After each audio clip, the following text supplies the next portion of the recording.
I shouldn't have gone to that meeting. I shouldn't have put my faith and hope that the place wouldn't treat me so cruelly. But the cold, humiliating feeling began when my daughter Rachel texted me, "Hey Mom, we're having a Mother's Day event at the lake house. Everyone's coming. Wanna join?" I stared at the words on my phone screen for nearly 10 minutes before typing back a simple, "Sure. Let me know when." No emojis, no exclamation points, just words, effective and separate, like an office memo. But then my heart, a silly, stubborn thing, jumped up like a 10-year-old and left me little notes saying, "Mom is the best." But this story doesn't end there. I spent the next 3 days cleaning, not the apartment, you know. It was spotless because I had nothing else to do, but myself. I dyed my hair gray at the temples, steamed my favorite linen blouse, and polished the delicate gold bracelet George had given me on our 12th anniversary. The clasp was broken, but it still sparkled in the bathroom light. I told myself I was being silly, but a part of me, a part that had survived from when I still believed I mattered, wanted to look nice. I took care of myself, not like the mother they'd lost, but more like the mother I'd been. If you've ever felt invisible to your own children, stick with me. Leave a comment, subscribe. Because this time, I'm not silent anymore. I baked a blueberry pie that night, not from a mix, but from scratch. Rachel's favorite as a child. I wrapped it in a silver pie tin and tucked it carefully into a thermos. I also packed a stack of paperbacks for Emma and Liam, books about dinosaurs, ballet, space, and 2 little puzzles I found at the independent bookstore near the library, where I checked out books twice a week. Max, my golden retriever, watched me silently, his dark eyes following my every move. He was old now like me, gray-nosed and slow-growing, but loyal in a way that humans seemed to have lost. We left at dawn. The drive from Rochester to Lake Champlain took nearly 6 hours. I stopped twice so Max could stretch and sniff at unfamiliar grass. The roads wound through sleepy towns with porch flags and Sunday church bells, and I let myself imagine, just for a moment, that the coming weekend might bring something other than disappointment. Max, my golden retriever, watched me with quiet interest, his cloudy eyes following each move. He was old now, like me, graying at the snout and slow to rise, but loyal in a way people no longer seemed to be. We left at dawn. The drive from Rochester to Lake Champlain took nearly 6 hours. I stopped twice so Max could stretch and sniff his way across unfamiliar grass. The roads curved through sleepy towns with porch flags and Sunday church bells, and I let myself imagine, for just a moment, that the weekend ahead might bring something other than disappointment. The lake house was exactly what you'd picture if you closed your eyes and thought success. Sprawling, modern, all glass and cedar, with a wraparound deck and a dock that jutted confidently into the water. Rachel had done well. I knew that. I told myself I was proud of her. I was proud of her, but pride is not the same as belonging. The driveway was already packed. George's sleek Tesla, Andrew's rental SUV, and Daniel's matte black Range Rover. I parked down the hill, near the neighbor's mailbox, and walked up slowly with Max's leash in one hand and the pie in the other. Emma spotted me first. She broke away from the group like a spark and flew down the gravel, her little legs pumping, pigtails bouncing. "Grandma Maggie," she squealed, "you brought Max!" She threw her arms around the dog, burying her face in his golden coat. For a moment, just that one, I felt like I belonged. Inside, the house was alive with motion. People laughing, glasses clinking, the smell of charcuterie and candles and something expensive in the air. Rachel stood in the kitchen, arranging cheese on a board the size of a television. She looked over her shoulder when I entered, wineglass in hand, her hair pulled back in that sleek ponytail that always made her look like she had somewhere better to be. "Oh, Mom," she said, "you made it. There's wine in the fridge if you want some. We're eating in an hour." No hug, no Happy Mother's Day. Just instructions. I placed the pie gently on the marble counter next to a tray of tiramisu and chocolate-dipped strawberries, clearly not homemade. "I made your favorite," I said, unzipping the bag. Rachel didn't glance at it. "Oh, thanks. We already have a bunch of desserts, but maybe we'll put it out too." Andrew sat on the deck, scrolling through his phone, His girlfriend, Melissa, didn't even look up. George was somewhere in the house, probably pouring himself bourbon, and Melissa, dressed in cream linen like she'd just stepped out of a catalog, chatted with Daniel by the fireplace like they were co-hosting a gala. I stood in the kitchen, clutching the pie dish, feeling like a piece of antique furniture nobody knew what to do with. Dinner came and went. I tried to join conversations about summer homes in Nantucket and private schools and cryptocurrency, but my comments about the library's community garden and the new audiobooks section landed like pebbles on marble floors. I noticed the glances, Rachel's especially, each time I said something quaint. After dessert, Rachel clapped her hands. "Let's do a family photo on the dock. The light's perfect right now." Everyone shuffled outside, laughing, adjusting sunglasses. I followed, a few steps behind, trying not to trip on the wooden steps. That's when it happened. Cliffhanger. No one even looked up when I stepped into the grand foyer. The click of the camera shutter was louder than anything I'd ever heard. It sounded like goodbye. The click of the camera shutter was louder than anything I'd ever heard. It sounded like goodbye. Not the kind of goodbye that's hugged and cried over, but the quiet, final kind that happens when no one's looking. A goodbye sealed not with a kiss, but with a click. It was supposed to be a family photo. Rachel had gathered everyone onto the dock, the late afternoon sun casting golden reflections off the surface of the lake. The kind of light photographers call magic. The kind of light you'd want for something you'd frame above the fireplace. George stood beside Melissa, his hand lightly resting on her back like it belonged there. Andrew stood stiffly on the other side, Melissa's hand looped through his arm. Rachel positioned Daniel and the kids in the center, Emma in her frilly recital dress, Liam clutching a small dinosaur toy, and then turned to me. "Mom," she said, smiling a little too tightly, "can you take the picture?" She held out her phone. I hesitated. Just a second. Just long enough for the ache to creep in before Richard, ever the fixer, stepped in from behind. "No worries. I've got a tripod and timer. Everyone can be in the shot." "Oh, perfect," Rachel chirped, and I felt a wash of relief. Maybe she hadn't meant to exclude me. Maybe this would be okay. I stepped closer, adjusting my hair as subtly as I could, standing near Rachel's side.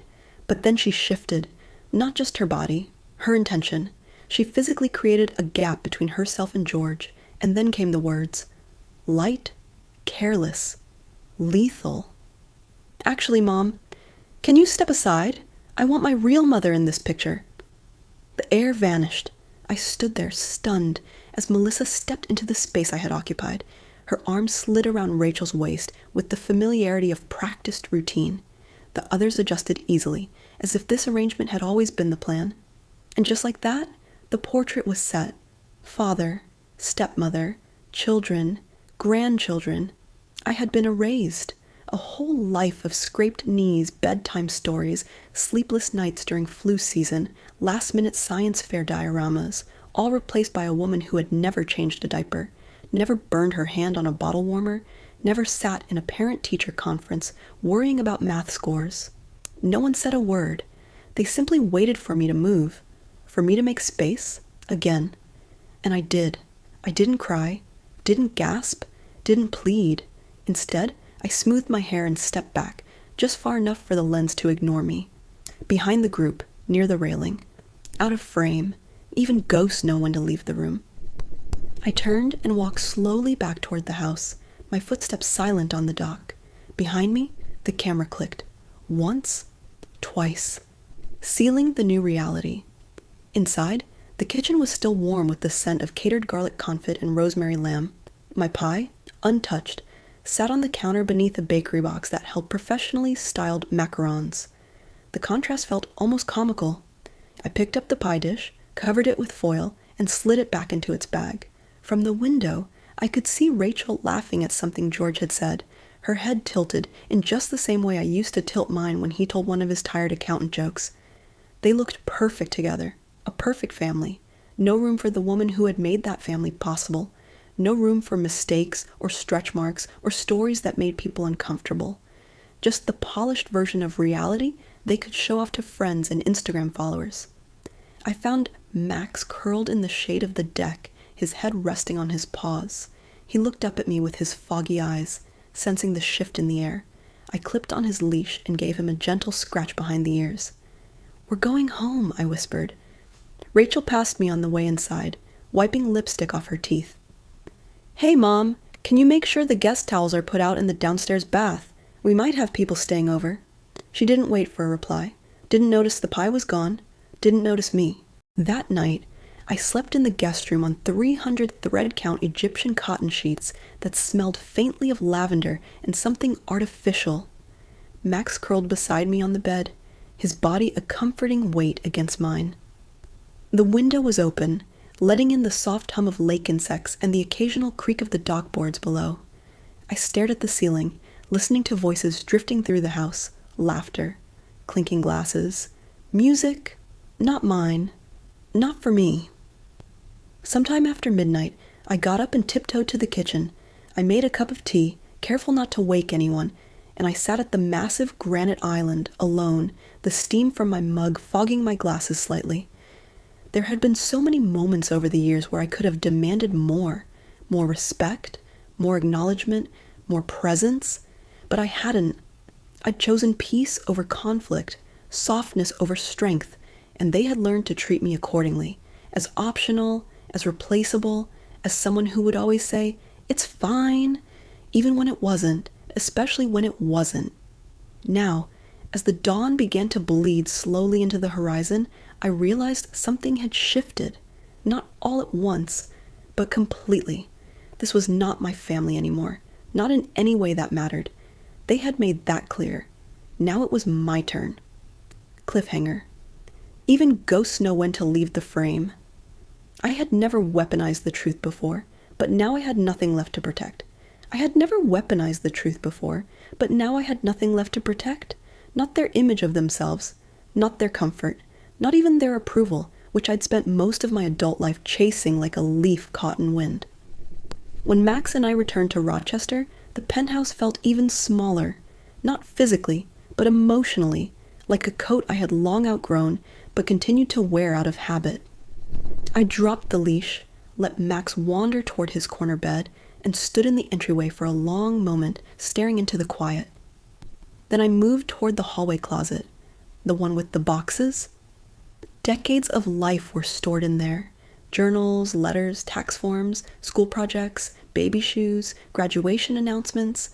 I used to think I was saving them for sentimental reasons, but that night I understood they were proof that I had been there, that I had mattered. I pulled out the box labeled Rachel High School and opened it gently. Inside were glitter-covered notebooks, folded notes from friends, a few Polaroids from prom, and the leather-bound journal I had given her on her 16th birthday. I'd read it once, years ago after she left for college. Just a few entries. Pages filled with complaints about acne and curfews, sure, but also gratitude. Love. She had once written, "I know I roll my eyes at her, but I'd die if anything happened to Mom." I held that page in my hands and let the ache bloom and pass. Then came Andrew's college essay, stored in a plastic sleeve, the one where he wrote about the sacrifices I'd made as a single mom, the value of grit, the quiet dignity of perseverance. I remembered how proud he had been when Brown accepted him. He never thanked me directly, but in that essay, I felt seen. It had been years since either of them made me feel that way. Next came the legal folder, a thick stack of cream-colored paper, my divorce settlement, page after page of asset listings, clause exemptions, and percentages that never added up quite right. At the time, I was too heartbroken to fight.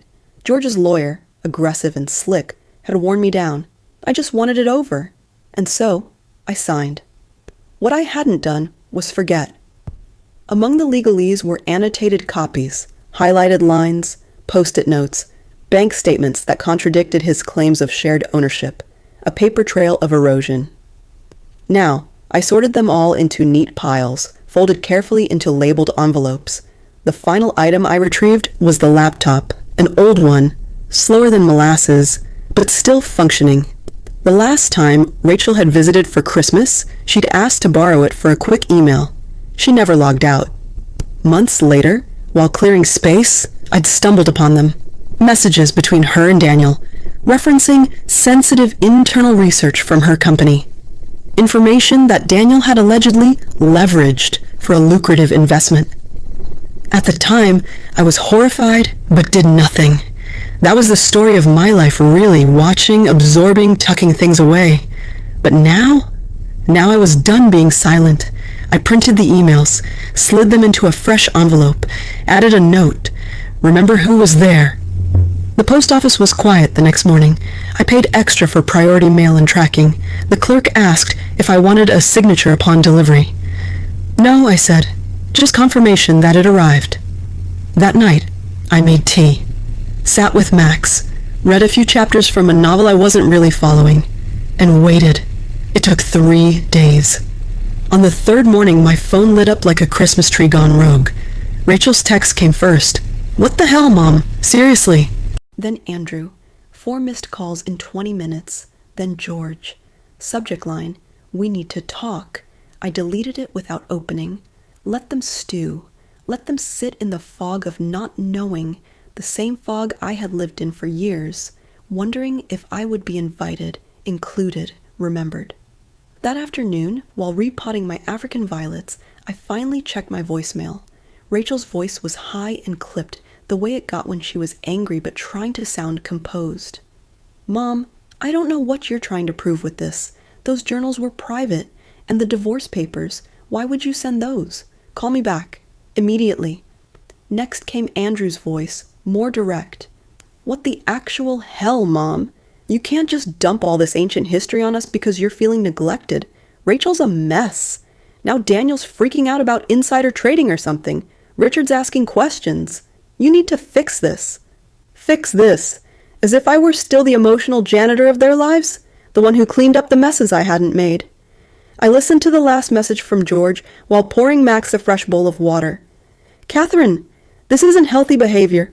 I know Mother's Day was hard, but digging up the past won't help anyone.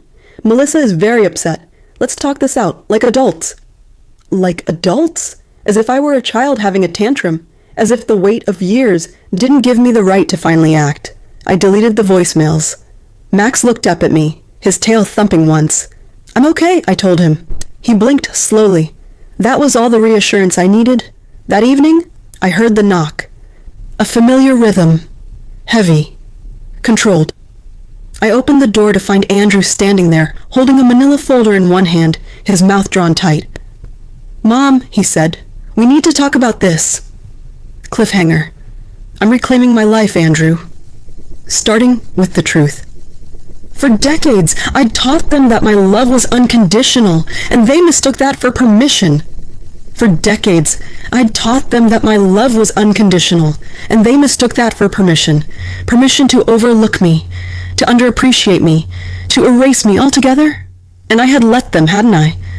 I let them believe that no matter what they said or did, or didn't say or didn't do, I would always be there, arms open, smile fixed, waiting. But something had shifted. Not in them. In me. Andrew followed me up the stairs that afternoon, past the chipped baseboards and the framed cross-stitch that read, Grace lives here. I didn't ask if he wanted tea. I didn't ask anything. I just opened the door, stepped aside, and let him enter the last space that was still mine. He looked around, like he'd never been there before, which, to be fair, he hadn't in years. His eyes skimmed the bookshelves made from cinder blocks and pine planks, the vintage side table holding Max's chew toys, the windowsill lined with violets in bloom. His mouth twitched like he might say something, but instead he handed me the folder. You mailed this to Rachel. I didn't deny it. I didn't flinch. I walked to the kitchen, set the folder down, and began filling the kettle. She's freaking out, he continued. Daniel says the emails could be serious. You could ruin her career. I turned to face him. I could have ruined it years ago. I didn't. Why now? Because now, I said evenly, I have nothing left to lose. He ran a hand through his hair, so much like George used to when he was cornered. This isn't like you, I smiled without warmth. You don't know what's like me anymore. He sank onto the couch, elbows on knees, hands clasped. What do you want from us? There it was. The same question Rachel would soon ask. The question that presumed this was all part of a negotiation, that if they just figured out the correct offer, I would reset to factory settings. I want nothing, I said. He blinked. Come on. I mean it. Not visits, not calls, not apologies. But why? I sat in the chair across from him, Max laying down between us, tail thumping gently. Because I've spent years waiting for scraps, Andrew. A holiday invitation, a thank you text, a photo of the grandkids, and when I did get one, I treated it like gold. I told myself I was lucky, that being tolerated was better than being alone. He looked genuinely pained. You're not alone. You have us. Do I? I asked quietly. Where were you when your sister told me to step out of the photo for my real replacement? His jaw tightened. He had no answer. You didn't speak up, I said. Not that day. Not since. I didn't think... No, you didn't. He dropped his gaze. There was a long silence between us, broken only by the kettle beginning to rumble. I rose, poured water over the teabag, and placed the mug in front of him. You think this is revenge? I said. It's not.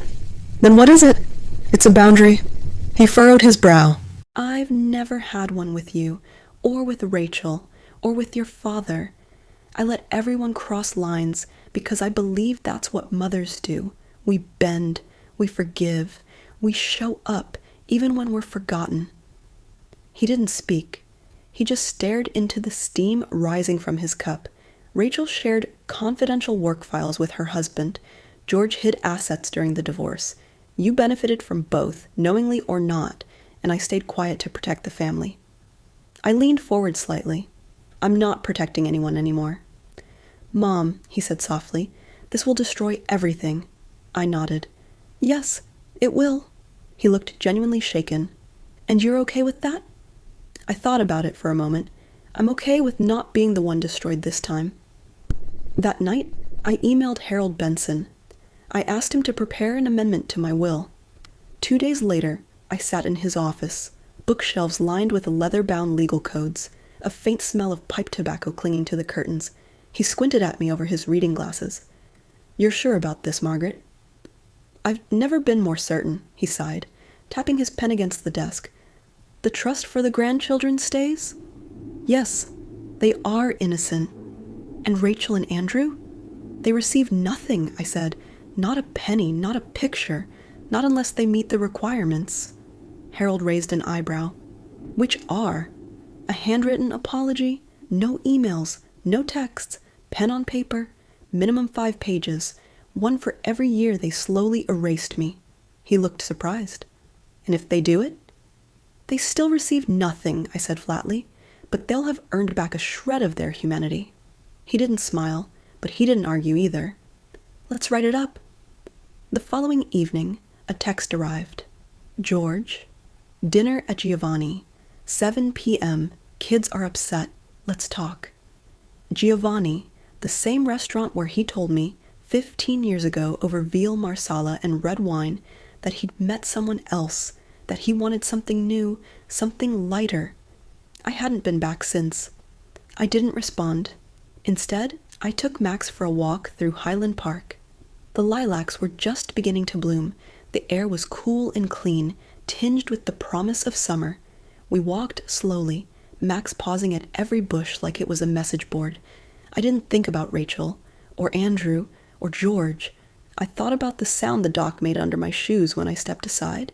I thought about how no one looked back, and I promised myself something I had never dared before. I would never step aside again. Cliffhanger. For the first time in 57 years, I was choosing myself. They thought I was bluffing. They'd always assumed I'd come back. They thought I was bluffing. They'd always assumed I'd come back. That's the thing about being the steady one, the one who keeps the photo albums, sends the birthday cards, remembers the childhood allergies, and the name of the second-grade teacher. They think you'll never walk away, because you never have. But people forget. Even a stone wears down in water. Even silence has a breaking point.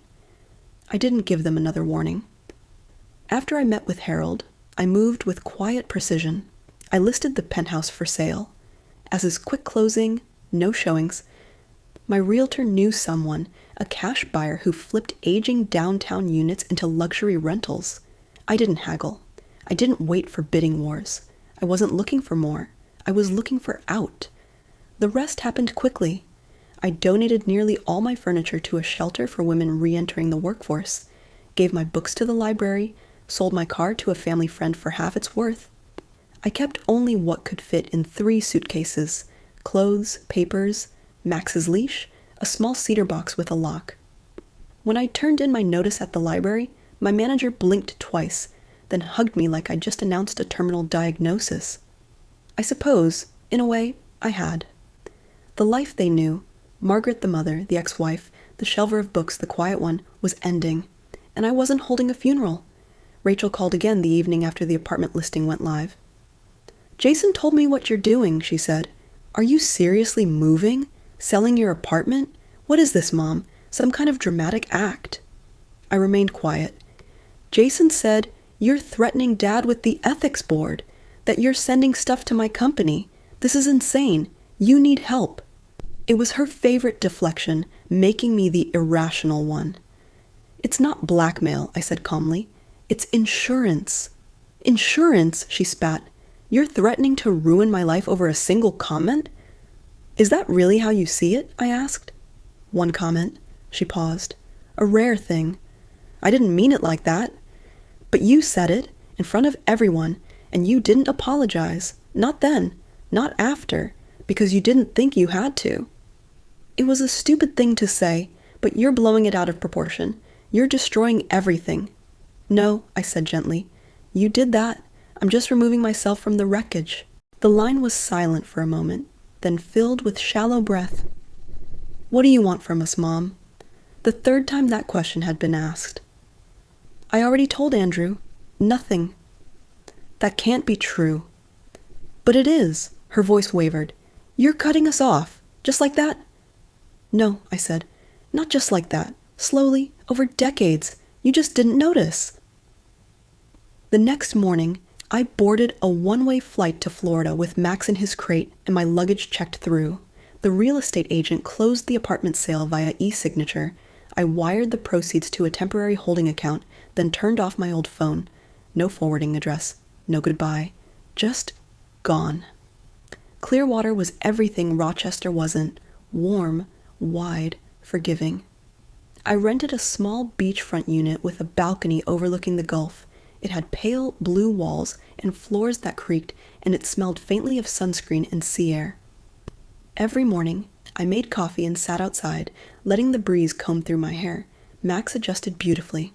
My new neighbor, a retired librarian named Jean, invited me to join her book club. I accepted. She didn't ask about my past, and I didn't volunteer it. Freedom, I was learning, didn't need explanation. 1 week after I arrived, a package came to Harold's office. No return address, but I recognized George's handwriting on the envelope. Inside were legal documents and a note. "Margaret, I don't know if you'll receive this. Harold agreed to forward it only if I kept your location anonymous. Enclosed are the signed papers transferring ownership of the lake house to you. I've also established a trust with funds I should have offered you years ago. I know it's too little, too late. I finally see what I did to you. What we did. Rachel is on leave from her job.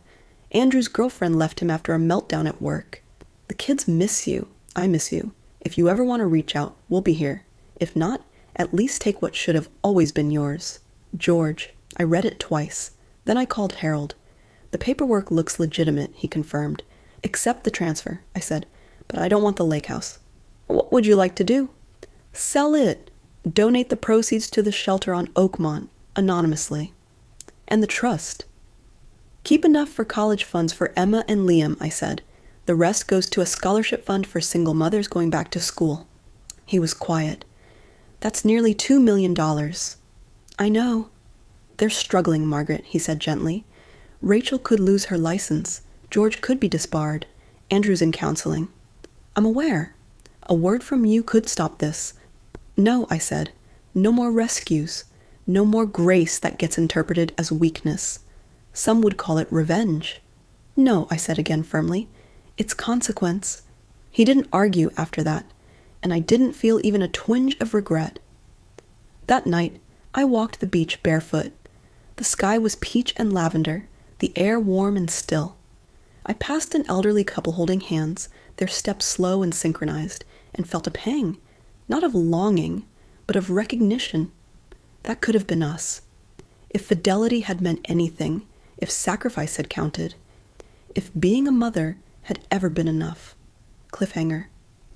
Their pain was real, but it no longer belonged to me. I found a perfect shell that morning, iridescent and whole, and knew for once I would keep it for myself. I found a perfect shell that morning, iridescent and whole, and knew for once I would keep it for myself. The tide had receded just far enough to reveal it nestled in the wet sand, glinting like pearl under the early sun. I picked it up gently, brushing off grains, and held it to my ear out of instinct. The ocean's hush rushed through the hollow space, ancient and alive. For most of my life, I gave everything away. Time, energy, patience, even the good china. But not this shell. This one was mine. I slipped it into the pocket of my linen dress and continued down the beach, barefoot, letting the warm waves lap at my ankles.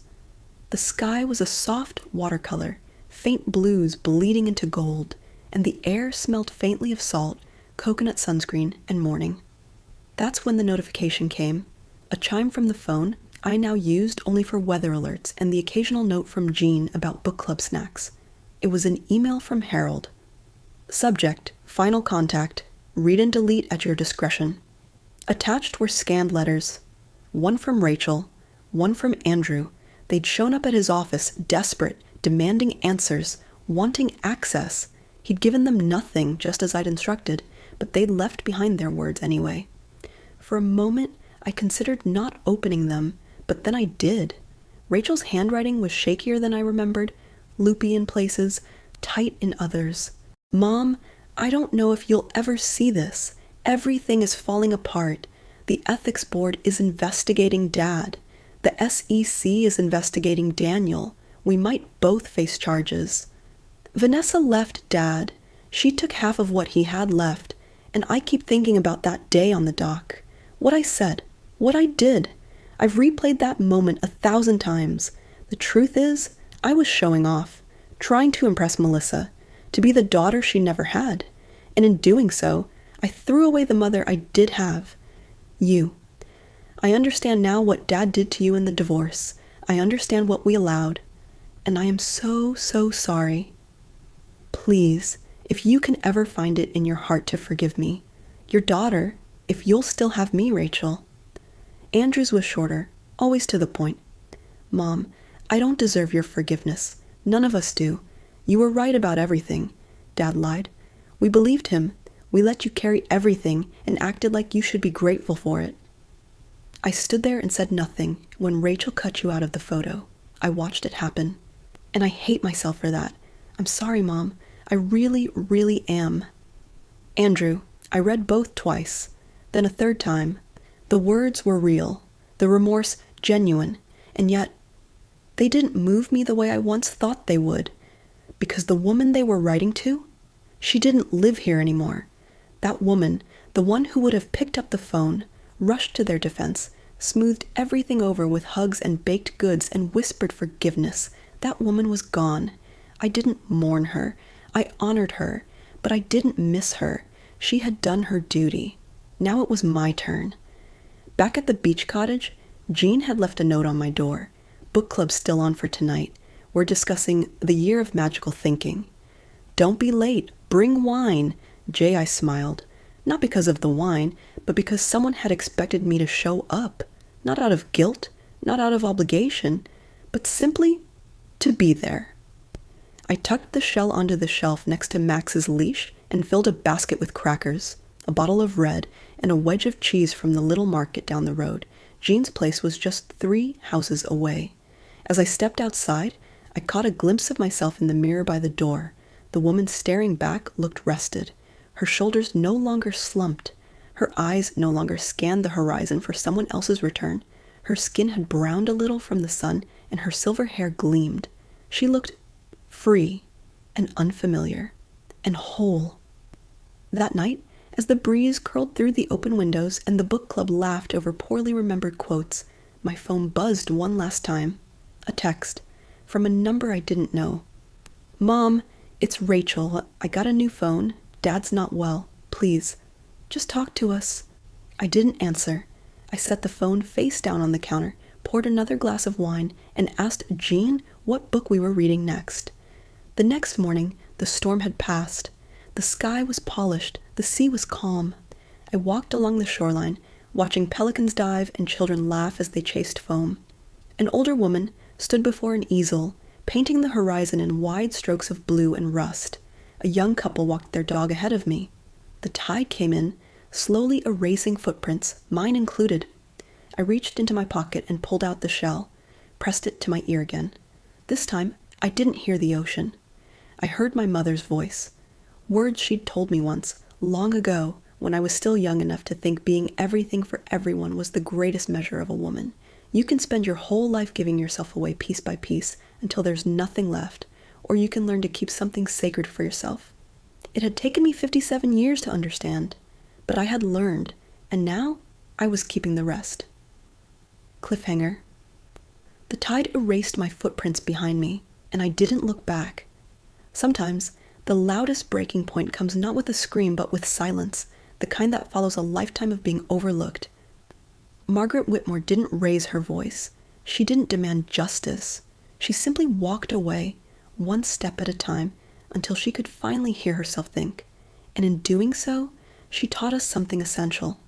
That love without boundaries isn't love, it's self-erasure. That forgiveness without accountability isn't grace, it's permission to be hurt again. You don't have to burn bridges to protect your peace.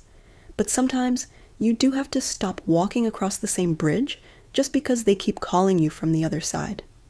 So tonight, if this story touched a quiet place in you, if it reminded you of your worth, of the years you gave without asking for anything in return, then maybe it's time to keep something sacred for yourself too.